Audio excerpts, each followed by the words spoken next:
অভিষেক গোটা ভারতবর্ষকে চ্যালেঞ্জ ছুড়ে দিল।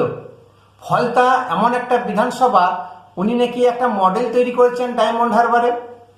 সেই ফলতায় পুনর্নির্বাচন ঘোষণা করেছেন নির্বাচন কমিশন, এবং ফলতাতে ভোট হয় না, ভোটের নামে প্রহসন হয় এবং যে হারে ছাপ্পা হয় আমরা দেখেছি, আবার এবারেও দেখলাম। বিজেপির যে ইভিএমে সেখানে সেলোটেপ লাগানো, কোথাও আতর লাগানো, নানান রকমের এত টাইট সিকিউরিটির মধ্যেও জাহাঙ্গীর বাহিনী যে এরকম কার্যকলাপ করেছে এবং সেই ভোট বৈতরণী পার হতে আর পারল না। ভোট দিনক্ষণ ঘোষণা করেছে কোন 21শে মে, আর 24শে মে হচ্ছে রেজাল্ট। তাহলে বুঝতেই পারছেন আগামীকাল 4 তারিখ কাউন্টিং শুরু হবে। সেই কাউন্টিংয়ে একটা রেজাল্ট বেরোবে, হয় টিএমসি জিতবে নাহলে বিজেপি জিতবে, আর যে জিতবে সেই সরকারের আন্ডারে কিন্তু ভোটটা হবে। তাই কি এই যে অভিষেক ব্যানার্জি ছটফটানি বলুন বা জ্বলন বলুন, সারা ভারতবর্ষকে বলছে, সারা ভারতবর্ষের যত মানুষ আছে সবাইকে চ্যালেঞ্জ করছি, সিআরপিএফ, প্রশাসন, প্রধানমন্ত্রী, নির্বাচন কমিশন, মানুষ পর্যন্ত, জম্মু কাশ্মীর থেকে কন্যাকুমারী, আসাম, ত্রিপুরা, মেঘালয় থেকে এদিকে গুজরাট, রাজস্থান, প্রত্যেকটি মানুষকেই চ্যালেঞ্জ যে ফলতায় এসে দেখে নিচ্ছি কি করে তোমরা ভোট করাতে পারো। আবার সেই কথাই বলে টিএমসি যতই সেই কোর্টে যাক, কথায় কথায় কোর্ট, হাইকোর্ট, সুপ্রিম কোর্ট, আবার সেই সুপ্রিম কোর্টের একটা মস্ত বড় থাপ্পড় খেল। নির্বাচন কমিশন ঠিক করেছে যে গণনা কেন্দ্রে কোনো রাজ্য সরকারি কর্মচারীকে রাখা যাবে না, কেন্দ্রীয় সরকারি কর্মচারী দিয়ে গণনা করা হবে। এটা সার্কুলার আগে থেকেই ছিল। সুপ্রিম কোর্ট কিন্তু সেই জিনিসটাকে বদলায়নি। নমস্কার, অ্যাওয়ারনেস উইথ দাসজিতে আপনাদেরকে স্বাগত জানাই। ভোট গণনাকে কেন্দ্র করে ইভিএম বদল, স্ট্রং রুম, এই যে একটা নোংরা পলিটিক্স মমতা ব্যানার্জি শুরু করেছে, অভিষেক ব্যানার্জি শুরু করেছে। তার কারণ 2021 সালে কিভাবে গণনা হয়েছিল, আইপ্যাকের সাহায্য নিয়ে কিভাবে যে সেখানে তছরূপ করেছিল, এই নোংরা খেলা কিন্তু টিএমসি জানে, মমতা ব্যানার্জি জানে। তারা জানে যে আমরা যে খেলা খেলেছি সেই খেলা কি বিজেপি খেলতে চাইছে। তার কারণ ভোটটা কিন্তু খুবই স্বচ্ছতার সঙ্গে নির্বাচন কমিশন জ্ঞানেশ কুমার করিয়েছেন, এবং গণনা যে একটা বিশাল বড় মানুষের দাবি ছিল এখানে যে 9-6 হয় গণনা কেন্দ্রে, সেই জিনিসটাও কিন্তু একদম টাইট রাখতে চাইছে। তার কারণ রাজ্য সরকারি কর্মচারীরা হচ্ছে একটা নপুংসক জাতির মতো। ফলতাতে যে এত কারখানা হলো, প্রিসাইডিং অফিসারের মুখ থেকে কোনো সাড়া বেরোয়নি, কেউ কিন্তু ভালো রিপোর্ট দেয়নি। তাহলে গণনা কেন্দ্রে যে শাসক দলের হয়ে কাজ করবে না তাই কে জানে, যেটা 21-এ করেছিল। তাই নির্বাচন কমিশন যেটা কথা দিয়েছেন, স্বচ্ছতার সঙ্গে নির্বাচন এবং স্বচ্ছতার সঙ্গে একটা সরকারকে গঠন করা। তাই পশ্চিমবঙ্গের কোনো রাজনৈতিক বা কোনো অফিসারদের প্রতি বিশ্বাস না রেখে কেন্দ্রীয় সরকারি কর্মীদেরকে নিয়োগ করেছেন। এইটাই মমতা ব্যানার্জির কাছে বিশাল রাগ যে কেন্দ্রীয় সরকার কর্মচারী মানে বিজেপি সরকারের, তারা বিজেপি সরকারের হয়ে কথা বলবে। যেমনটি রাজ্য সরকারের কর্মচারীরা মমতা ব্যানার্জি, অভিষেক ব্যানার্জির কথা শুনে কাজ করত। সুপ্রিম কোর্টে পাঠিয়েছিলেন কল্যাণ ব্যানার্জিকে এবং কপিল সিব্বাল। সুপ্রিম কোর্ট একটা মস্ত বড় থাপ্পড় দু গালে ঠাস ঠাস করে দিয়ে বিদায় করেছে যে কথায় কথায় এরকম সুপ্রিম কোর্ট এসো না। নির্বাচন কমিশন ভোটের আগে যা সার্কুলার জারি করেছে সেই হিসাবেই সবকিছু চলবে। আপনারা আইপিএস অজয় পাল শর্মাকে নিয়ে সুপ্রিম কোর্ট, প্রত্যেকটি জিনিসটি সুপ্রিম কোর্ট। এই যে বারবার সুপ্রিম কোর্ট এবং ফলতাতে যে পুনর্নির্বাচনের দাবি উঠেছিল, বঙ্গনগরে, হাসিমনগরে যে মা বোনেরা রাস্তা অবরোধ করে না খেয়ে না দিয়ে সারাদিন ধর্ণা দিয়ে বসেছিল, ফলতাতে প্রচুর এরকম অভিযোগ ছিল।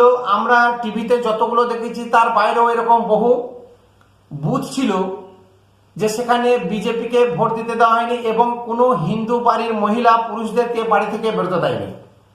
জাহাঙ্গীর বাহিনী যেভাবে থ্রেট দিয়েছে, বঙ্গনগরে যে টিএমসি প্রধান ইসরাফিল, জাহাঙ্গীর বা অন্যান্যরা যেভাবে থ্রেট দিচ্ছে যে 4 তারিখের পর তোমাদেরকে দেখে নেব, ধর্ষণ করব, বলাৎকার করব মহিলাদেরকে, বাচ্চা পর্যন্তকে ছাড়বো না, কচুকাটা করব, এই যে থ্রেট, তার প্রতিবাদে মহিলারা রাস্তা অবরোধ করেছিল।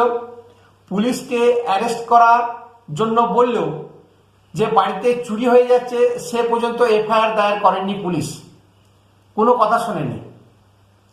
নির্বাচন কমিশনের কাছে খবর যেতেই দেন বলেছেন যে ইমিডিয়েট জাহাঙ্গীরের শাগরেদদের বিরুদ্ধে এফআইআর দায়ের করতে হবে, যদি পুলিশ না করে সেই পুলিশের বা সেই থানার বিরুদ্ধে কিন্তু অ্যাকশন নিতে হবে। নির্বাচন কমিশনের কঠোর নির্দেশ। এই ফলতা কেন্দ্র নিয়ে প্রত্যেকেই একটা ধোঁয়াশার মধ্যে ছিল কি হয়, কারণ মগরাহাট এবং ডায়মন্ড হারবার মিলে 15টি বুথে পুনর্নির্বাচন গত কালকে হয়েছে। কালকে রাত্রে নির্বাচন কমিশন ঘোষণা করে দিয়েছে যে গোটা ফলতা বিধানসভা কেন্দ্রতে পুনর্নির্বাচন হবে, 285টি যে বুথ আছে 285 বুথেই হবে। এই নিয়েই এখন সেকেন্ড ইন কমান্ড অভিষেক বন্দ্যোপাধ্যায়ের জ্বলন শুরু হয়ে গেছে যে তাহলে ফলতা কেন্দ্র তো হাতছাড়া হলো, জাহাঙ্গীরকে এমএলএ বানানো গেল না, 2029-এ ছাপ্পাটা কে মারবে, এবং এনআইএ ইডি যেভাবে এগিয়ে আসছে, আইপ্যাকের যে চান্দেলকে, বিনেশ চান্দেলকে ধরেছিল, রিসেন্ট ছেড়ে দিয়েছে গতকালকে, এই নানান তাড়নায় এবং অভিষেক মমতা জানে বা বুঝতে পেরে গেছে আমাদের এই যাত্রায় বা এই ভোটে আর কোনো বাজিবুজি চলবে না। যেটা খবরে শোনা যাচ্ছে মহাকারণ থেকে তাদের অনেক গোপন নথি নাকি সরিয়ে নিচ্ছে। তাহলে 21 তারিখে যে ভোট এবং থ্রেট দিচ্ছে, গোটা ভারতবর্ষকে চ্যালেঞ্জ ছুড়ে দিয়েছে অভিষেক ব্যানার্জি যে সারা ভারতবর্ষের মানুষের কাছে আমি চ্যালেঞ্জ করছি, ফলতায় এসে ভোট করিয়ে যাক। এখন প্রশ্ন হচ্ছে 21 তারিখ পর্যন্ত উনি পশ্চিমবঙ্গে থাকবেন, ভারতে থাকবেন, সেটাই এখন তো সন্দেহ। তার কারণ 4 তারিখে সন্ধ্যাবেলায় যে রেজাল্ট আউট হবে, সেই 4 তারিখে রাত্রে ভোরে বা 5 তারিখেই ওই তো দেশ ছেড়ে দেবেন। তাহলে এই ফাঁকা 420 বুলি মেরে কোনো লাভ নেই। সেদিকে মালদা মুর্শিদাবাদে এনআইএ কিন্তু জাল গোটাচ্ছে।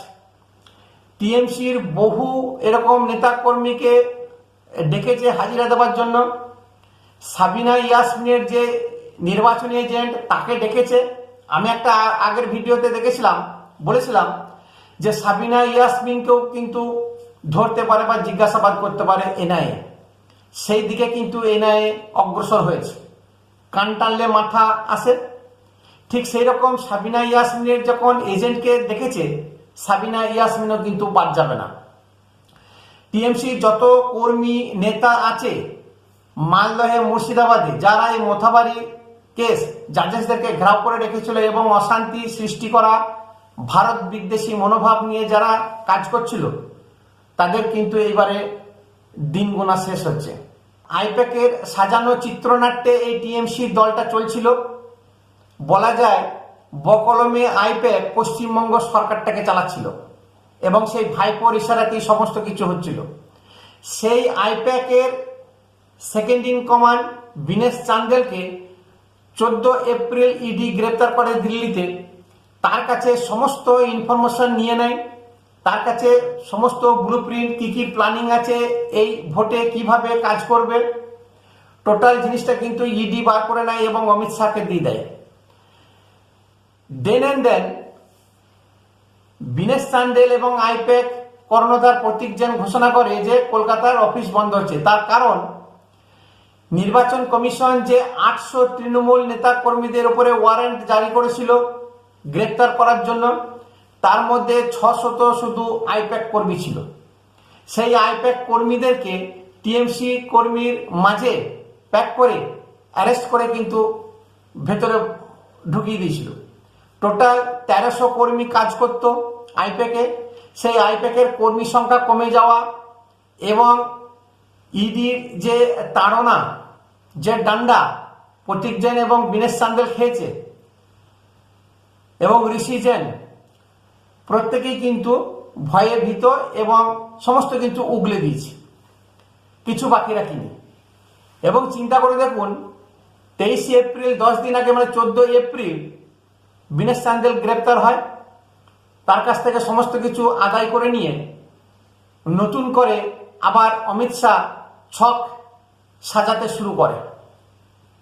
যে ছক ভাঙার খেলা বিজেপি শুরু করেছিল, যে ছক সাজিয়ে রেখেছিল আইপ্যাক, টিএমসি, মমতা ব্যানার্জি, অভিষেক ব্যানার্জি, সেই ছক ভাঙা খেলা কিন্তু অমিত শাহ সেকেন্ড ফেজে যে ভোট হলো সেখানে কিন্তু শুরু করে দিয়েছে। এই যে ইভিএম এর টেপ লাগানো, আতর লাগানো বা হিন্দুদেরকে রুখে দেওয়া, বাড়ি বাড়ি গিয়ে ধমকি দেওয়া, অভিষেক ব্যানার্জি বা আইপ্যাকের এটা একটা কিন্তু পূর্ব পরিকল্পিত ছিল। সেই জিনিসটা কিন্তু ভেস্তে গেছে। আজকে কিন্তু আইপ্যাক আর টিএমসির সঙ্গে নেই। যা কিছু ছিল, যা প্ল্যানিং ছিল, সমস্ত কিছু কিন্তু বমি করে দিয়েছে বিনেশ চান্দেল, ঋষি জৈন, প্রতীক জৈনরা। সেই জন্য অভিষেক ব্যানার্জি বুঝতে পেরেছে, এখন তিল মিলিয়ে গেছে। কি বলবে, কখন কি বলবে, মুখে উল্টো পাল্টা একটা 420 মোড়ের মাথার ছোকরার মতন কথাবার্তা ভারতবর্ষের ওপরে চ্যালেঞ্জ ছুড়ে দিয়েছি। আরে ভারতবর্ষ যদি তোর পিছনে লাগে তুই আর জীবনে দেশে ঢুকতেই পারবি না। সেই ভারতবর্ষ, সুপ্রিম কোর্ট, নির্বাচন কমিশন থেকে শুরু করে কেন্দ্র সরকার, অমিত শাহ, নরেন্দ্র মোদী, সবারই উপরে চ্যালেঞ্জ। যেন বিশাল বড় একটা ডন। এরকম মায়ের গর্ভে জন্ম নেয়নি পশ্চিমবঙ্গে কোনো বাঙালি যে এরকম থ্রেট দিতে পারে, যেটা ও বসে বসে দিচ্ছে। জানে যে এখানে আমার আর কিছু করার নেই, বিজেপি সরকার চলে আসবে আর 21শে মে বিজেপি সরকার দ্বারা নিয়ন্ত্রিত হয়ে সেই ভোট হবে। সেখানে জাহাঙ্গীর যে কোথায় থাকবে, বাংলাদেশ চলে যাবে না শ্রীলঙ্কা, সে এখন থেকে কিন্তু তার বোচকা বোচকি বাঁধতে শুরু করে দিয়েছে। আর ভাইপোও কিন্তু টিকিট কেটে রেখেছে। মুখে যতই বলুক 21শে মে আদৌ অভিষেক সেখানে থাকবে, পশ্চিমবঙ্গে বা কলকাতায় থাকবে, সেটা আপনারা দেখতেই পাবেন বা বুঝতেই পারবেন। 4 তারিখের সন্ধ্যাবেলা সে কিন্তু উড়ুনছু হয়ে গেছে। এই যে আইপ্যাক ভিতরে ভিতরে এরকম একটা গেম প্ল্যানকে নষ্ট করে দেওয়া, ভেঙে দেওয়া বা টিএমসির সমস্ত কিছু বমি করে দেওয়া, সেটা টিএমসি, মমতা ব্যানার্জি, অভিষেক ব্যানার্জির কাছে বিশাল বড় একটা ভূমিকম্পের সমান বা মাথায় বজ্রাঘাত পড়ার মতন অবস্থা। যার জন্য উল্টো পাল্টা পিসি ভাইপোতে যখন যা পাচ্ছে, কখনো সিআরপিএফকে গুন্ডা, কখনো প্রধানমন্ত্রীকে গুন্ডা, কখনো অমিত শাহকে কোমরে দড়ি বাঁধা, নানান রকমের অপমানজনক শব্দ ব্যবহার করা। এবং শুধু তাই নয়, যে কালীঘাটের ওসি গৌতম দাস নির্বাচন যেদিন চলছিল 29 এপ্রিল, সেদিনকে লাঠিপেটা করেছে বেশ কিছু জনকে। ওটাই মমতা ব্যানার্জির বিশাল রাগ, যে নির্বাচনের পরে এদেরকে আমরা দেখে নেব। কোনো অফিসার বা যে সমস্ত অফিসার টিএমসি কর্মীদের উপরে হাত উঠেছে, তাদের অবস্থা আমি খারাপ করে ছেড়ে দেবো। আদৌ উনি মুখ্যমন্ত্রী থাকবেন তো, যে অবস্থা খারাপ করবেন? বা সেই দিনকে অভিষেক ব্যানার্জিকে দেখতে পাওয়া যাবে তো? সময় জবাব দেবে। নমস্কার। ভিডিও ভালো লাগলে একটা কমেন্ট অবশ্যই করবেন, শেয়ার করবেন, সাবস্ক্রাইব করবেন। ধন্যবাদ।